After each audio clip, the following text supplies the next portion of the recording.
person coming from? Who was the person watching? Because you can't deny that a child is more educated by what he sees or what she sees her parents do. I came from a dysfunctional background, so a whole lot of what I was reflecting was a product of where I was coming from. So that's why it's very important for parents to be very intentional how they are living their marriage for the children, because there are always consequences. The child is affected whether you like it or not, or know it or not. So this is where we're coming from. For example, my husband, I try to tell him that, can't you make conversations without being loud?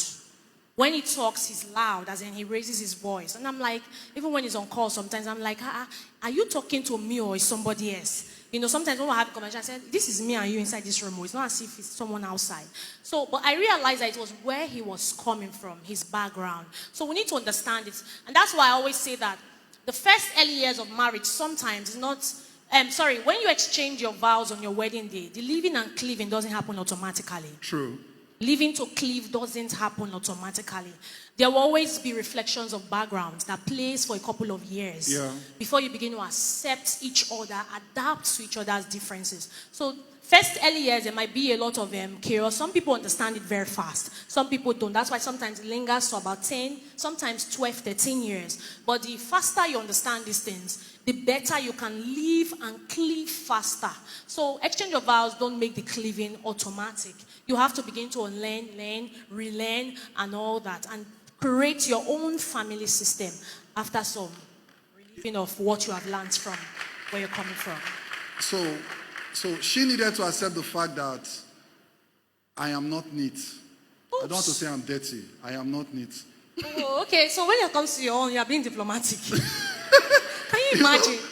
Because she tried to change me. Oh, Lord. I mean, she really, really tried to change me, But the more she tried to change me, the more it wasn't working. I mean, it was as bad as she became a monitoring spirit. She wants to check whether I kept the plates. She wants to go to the bathroom, whether I rinsed the bathroom. It was when I got married I knew that they rinsed bathroom after bathing. I never knew all that. She'll go and check the bathroom. You did not rinse the bathroom. There's foam there. Rinse it.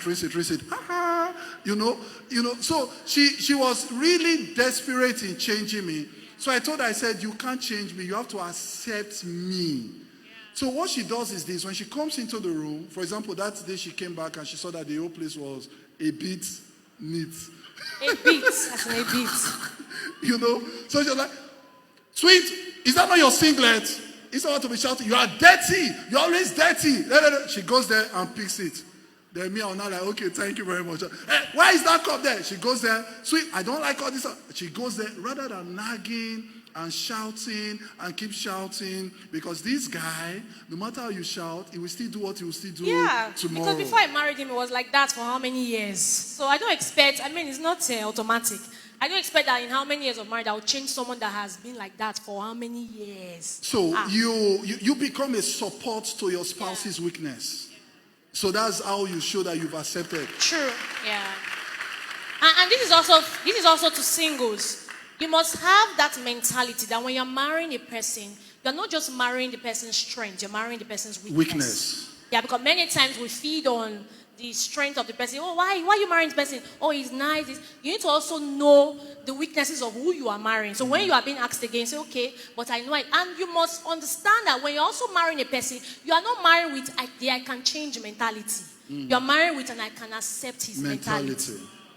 And accept this person. It's very important.